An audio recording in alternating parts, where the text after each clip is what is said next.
Welcome, Bat fans and cinephiles alike, to our thrilling exploration of all the actors who have played Batman. Prepare to dive into the rich history of the Dark Knight's cinematic portrayals as we celebrate the actors who have donned the cape and cowl, bringing Gotham's Guardian to life on the big screen. Without further ado, let's shine the bat signal and discover the faces behind the mask. Lewis G. Wilson holds the distinction of being the first and youngest actor to bring the adult Batman to life.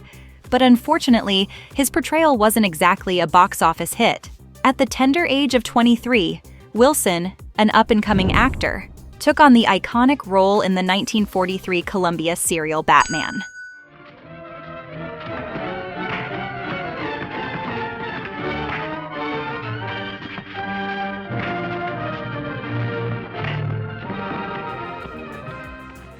While his charming looks captured the essence of Bruce Wayne, his physique didn't quite match the hero's athletic build. In fact, one critic compared his figure to that of Danny DeVito's Penguin.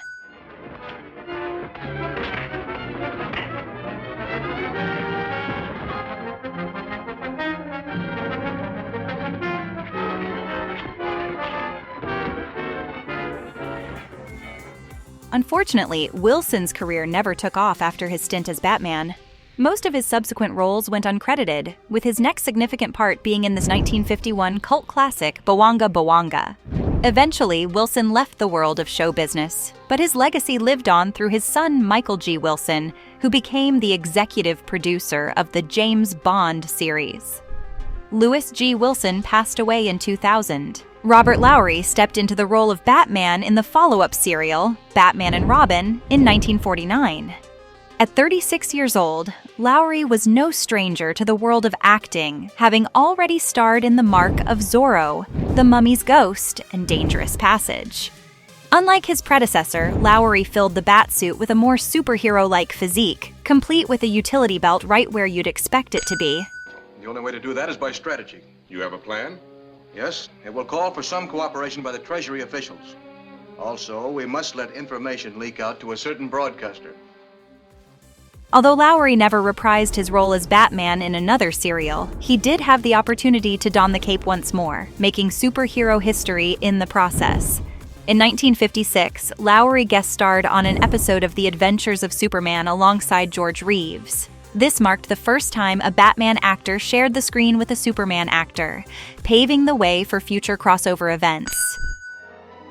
Batman, I thought that blast had finished you. It would have if I hadn't stepped into the inner chamber to use my oxygen inhaler.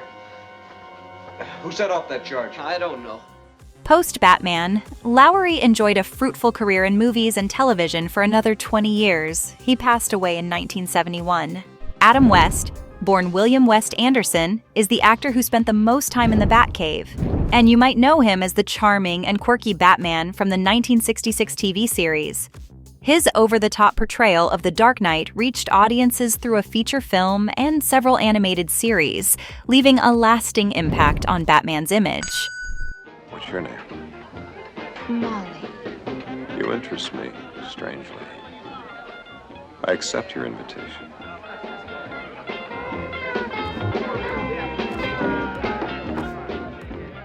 Following the end of the Batman series in 1968, West found himself typecast and struggled to find new roles. For a time, he even made public appearances as Batman to make ends meet.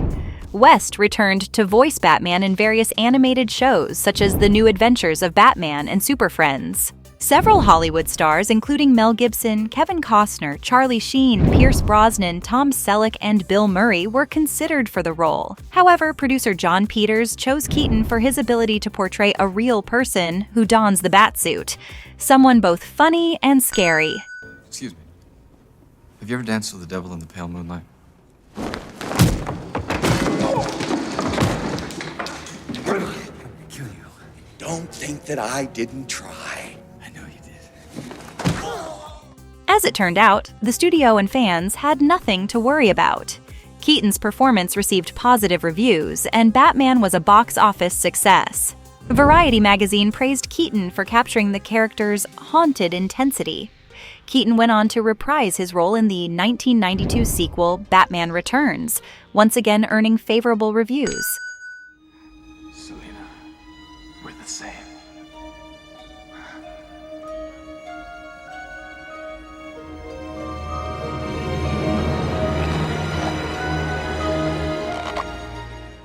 Fast forward 30 years, and Michael Keaton wore the Batsuit once more, playing an older Dark Knight in The Flash and Batgirl. Kevin Conroy is widely regarded as the definitive voice of Batman, starting with his portrayal of the Caped Crusader in Batman, the animated series, which debuted in 1992.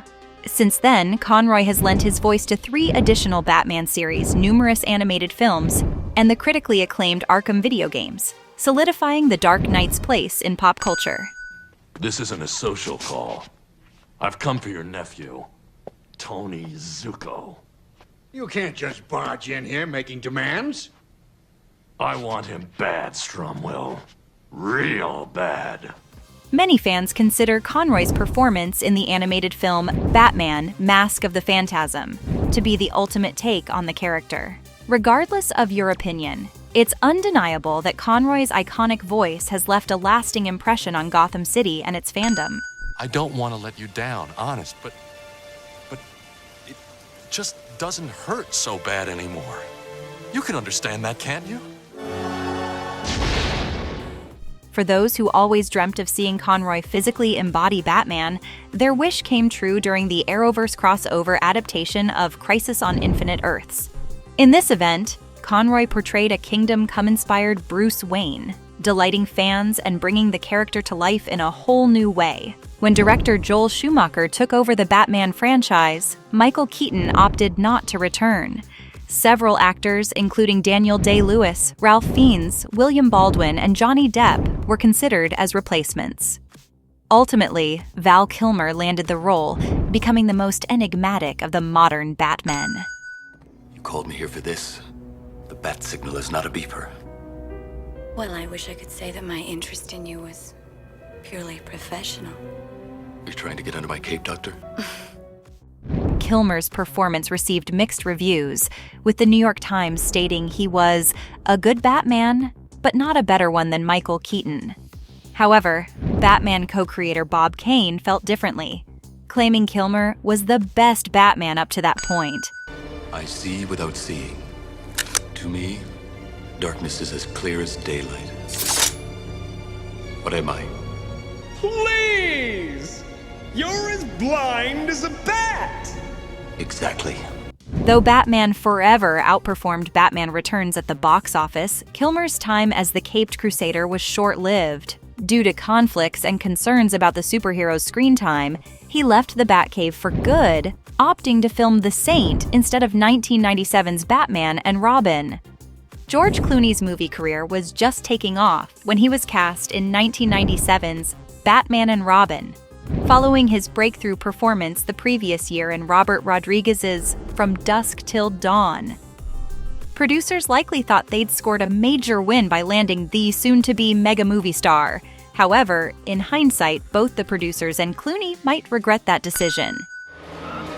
Pull back. You can't make the jump. I can make it!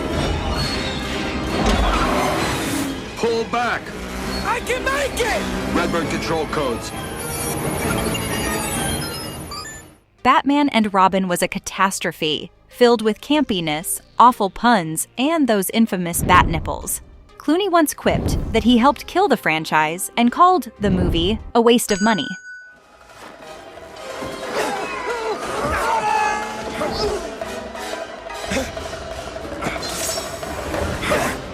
You get the ice, I'll get the Iceman.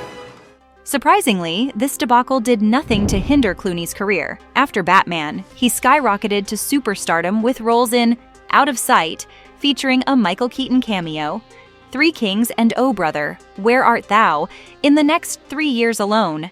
Since then, Clooney hasn't shown any signs of slowing down. Between Adam West and George Clooney, Batman seemed destined to remain a joke in live-action adaptations. Then Christopher Nolan entered the scene.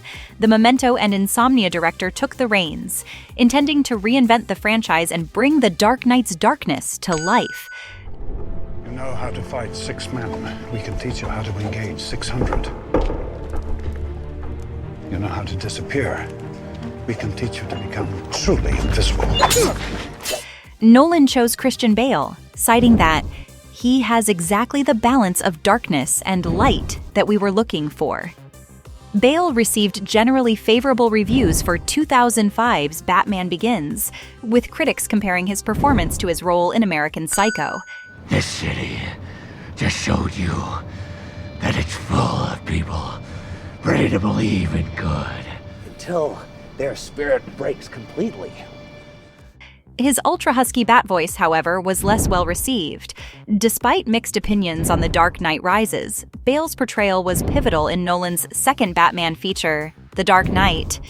The film set a new benchmark for the superhero genre, with Heath Ledger's iconic Joker earning an acting Oscar.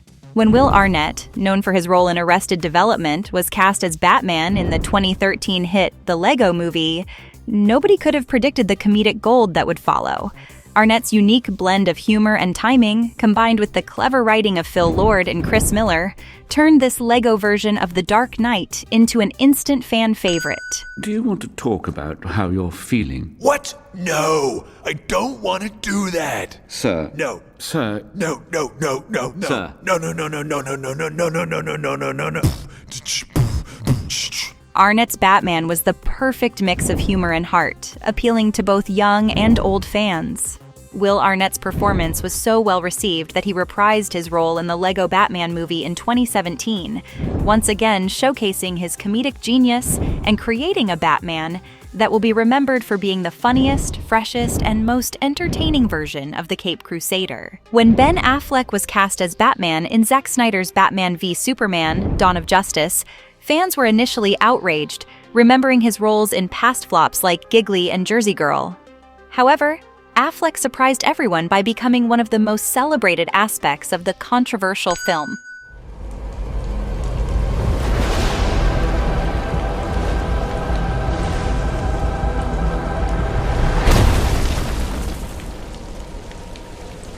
Well, here I am.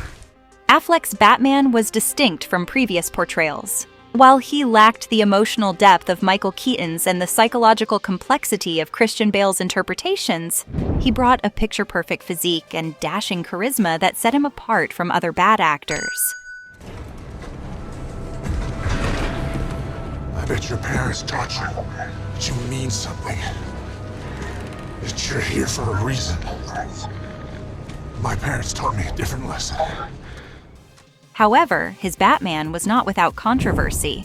In Batman v Superman, his Dark Knight exhibited a brutal and fascist-like approach to crime fighting, engaging in lethal actions that divided fans.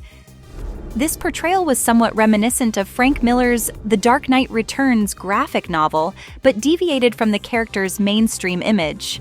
Robert Pattinson's take on Bruce Wayne in The Batman is unlike any we've seen before on the big screen. His portrayal leans into the character's cold, reclusive nature, capturing the essence of a man so broken he can barely function outside of the Batsuit. Pattinson's casting initially sparked panic among fans, but his performance has proven to be a breath of fresh air in the Batman universe. Don't let me hurt you. You better watch it. You know my reputation? Yeah, I do. Do you? In The Batman, Pattinson's Bruce Wayne is a true weirdo, both as Bruce and Batman. He's committed to his vigilante persona, with no desire to engage with Gotham City during the day. Pattinson has a knack for playing disturbed characters on the fringes of society, as seen in films like Good Time, High Life, and The Lighthouse.